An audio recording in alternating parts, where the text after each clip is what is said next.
Labadiena, gerbimi naminių daržovių mėgėjai. Štai ir išaušo ta iškilminga diena, kai mes pagaliau pikiruojame pomidorus. Pikiruojame, iš tikrųjų tas pavadinimas yra šiek tiek pasenęs, čia toks savotiškas rudimentas arba atavizmas, nežinau kaip jį pavadinti. Ta prasme, pikiravimas tai persodinimo procedūra patrumpinant šaknis. Dabar niekas taip nedaro.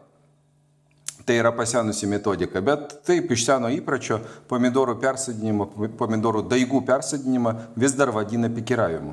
Jūs turbūt jau pastebėjot, kaip baisiai atrodo mano pomidorai, ne? Tokie nuvytė visi, o dar prieš 4 dienas jie buvo labai gražus. Ir tai įvyko ne dėl to, kad aš nemoku jų prižiūrėti, tai padaryta tyčia. Aš juos tyčia marinau badu, taip sakant, nelaiščiau 4 dienas. O kam tai daroma? O tai daroma tam, kad išspręsti vieną problemėlę. Problemėlė yra tame, kad pomidorų daigas, auginant ant palangės, namų sąlygomis, nenori, jisai šiek tiek išstypsta. Jisai pasidaro per ilgas. Apie tai internete yra aibė filmukų ir visi ten aiškina, kaip kovoti su tą problemą, o aš jums pasakysiu. Pirma, tai ne problema, tai yra labai gerai. Antra, kovoti su ją nereikia. Trečia, kodėl pomidorai išstypsta? O todėl, kad užauginti gražų, storą, trumpą, žalią pomidorą galima tik tai su dirbtiniu apšvietimu. Ar tai yra gerai? Mano nuomonė irgi tai nėra gerai. Aš dirbtinio apšvietimo nenaudoju. Priežastys yra dvi. Viena priežastis. Tai kainuoja papildomai, nes reikia supirkti lempos tinkamos, čia stalo lemputė, žinokit, netinka. Kainuoja elektrą, nes šviesti reikia pakankamai daug.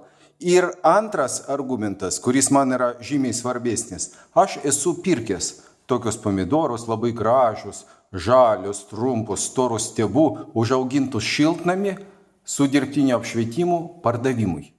Nes toks metodas tinka, jeigu jūs daigus žadate parduoti.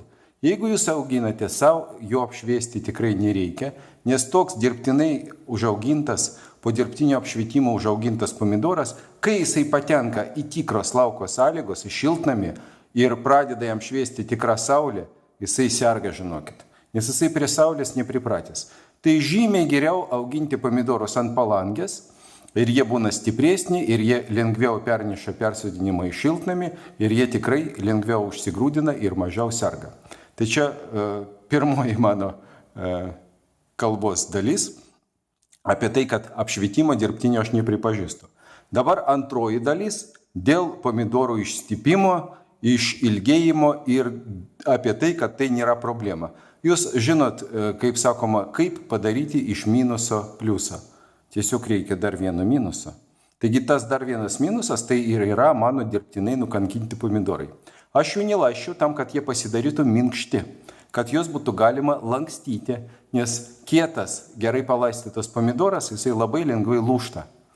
Tai aišku, nėra mirtina bėda. Sulūžusi pomidorą galima dėti į vandenį, jisai tikrai paleis šaknis, bet žymiai geriau, aišku, tokių problemų išvengti. Taigi, turime šiek tiek išstypusius minkštus pomidorus ir ką mes dabar darome? Pirmiausia, gal trumpa įrangos apžvalga. Ko jums prireiks persodinimui? To pačio durpių substratą, kurį mes naudojame ir daigų sėjimui. Toliau, indeliai. Indelius aš naudoju 8,5 ant 9 cm stačiakampio formos. Tai yra staresnės plasmasės indeliai.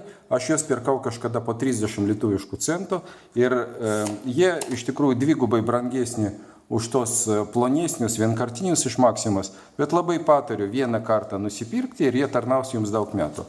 Ir dar reikės tokių baltų padėkliukų, tai yra labai patogus daiktas, jame laikyti vazonus su daigais. Dėl ko patogu? Kad padėklas yra aukštas, vanduo niekada neišbėgs. Antras dalykas, padėklas yra tvirtas ir jį lengva pakelti ir su visais daigais įnešti, išnešti. Nes to mes neišvengsime. Dabar mano daigai, kai aš juos persodinsiu, iš karto keliaus į stiklintą balkoną. Ir jeigu prognozė bus su minusu naktį, aš juos tiesiog įnešiu į kambarį. Dar truputį vėliau aš juos nešiu į šiltnamį ir jeigu praneš vėlgi šalnas, aš įnešiu su padėklais į namus. Taigi padėklai yra tikrai reikalingi. Ir nuo ko mes pradedame? Pradedame nuo to, kad užklijuojame etiketę, kad nepamiršti, kokia čia yra veislė. O čia erelio širdys, tokia bandysiu rusišką veislę šiais metais naują. Toliau įmame paprastą šaukštą ir su to šaukštu visą tą pomidorų grupelę, o jie auga po 3, po 4, atsargiai iškrapštome. Tai pakankamai lengva padaryti, dar labiau žemė padžiūvusi ir jie labai lengvai išsiima. Dabar mes be ypatingų kažkokių ceremonijų tos pomidorus išdaliname. Pomidorai yra labai atsparus. Žinokit, jiems kažką padaryti blogo yra pakankamai sudėtinga. Tai yra žiauriai atsparus augalas, praktiškai galima sakyti piktžolė. Toliau pirmosius lapelius pašaliname, jų nereikės. Bet nepamirštame, kur jie buvo, nes iki to lygio, iki pirmų lapelių lygio mes ir sukišime tą daigą į žemę. Toliau pripilame į vazonėlį šiek tiek žemės, kažkur 1/3 vazono. Paskui įmame mūsų daigą. Šitas dar nėra pakankamai ilgas. Jeigu būna dar ilgesnių, tai aš jos tiesiog susuku spiralę. O šitą tiesiog taip gražiai sulenkėme. Ta prasme, šaknis eina truputį į šoną. Pažiūrėkit, šaknis eina į šoną, o pats pomidoras išlenda per vidurį. Ir jį prilaikome, jis yra minkštas, jis be problemų lankstasi ir užpilame žemę beveik iki pat viršaus. Paliekame iki vazono viršaus kažkur 2 cm.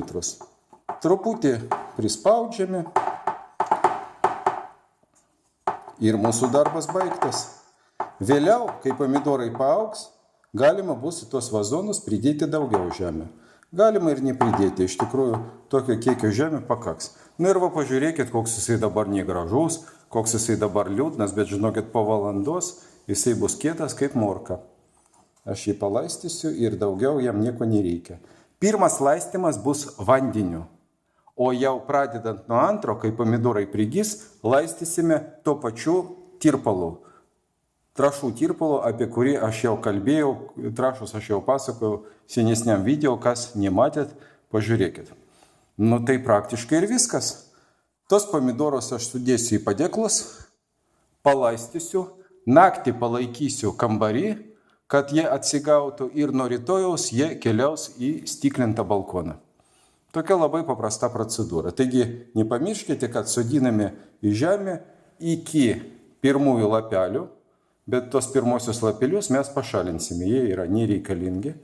Nepamirškite, kad pomidorai iš tikrųjų nieko nebijo, tai yra atsparus labai augalas, o dar ypač, kai jis yra minkštas ir jį galima laisvai lankstyti, nes jisai nepalaistytas ir suminkštėjęs. Tai visa ta procedūra bus tikrai lengva, maloni ir praeis greitai. Dar norėjau atkreipti jūsų dėmesį, kada reikia pomidorus pikiruoti iš tikrųjų. Vienas dalykas, spręskite iš jų dydžio, iš aukščio. Ta prasme, vazonai yra pakankamai nemažai ir nereikia, kad tas pomidoras ten kažkur dugne būtų, mažiukas toks, ne?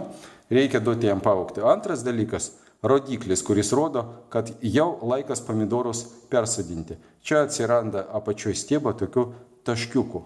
Jisai pradeda leisti oro šaknis. Čia tokių taškiukų atsiranda. Tai reiškia, jisai jau prašosi į didesnį vazoną. Tai tiek šiam kartui, darbuokitės, sodinkite, jums viskas puikiai pavyks, nes tai yra labai iš tikrųjų paprasta procedūra, tik tai nepatingėkit pomidorus prieš tai 3-4 dienas, va taip numarinti, kaip aš padariau, nebijokit, jiems tikrai nieko nenutiks. Pomidoras yra žiauriai atsparus augalas. Kaip ir viskas, jeigu patiko, spauskite pirštą, tiksliau nykštį į viršų. Ir prenumeruokite kanalą, jeigu nenorėtumėt praleisti vėlesnių filmukų. O dar bus daug įdomių ir gerų dalykų, apie kuriuos reikės va taip pat paprastai kaip šiandien papasakoti. Viso geriausio. Iki.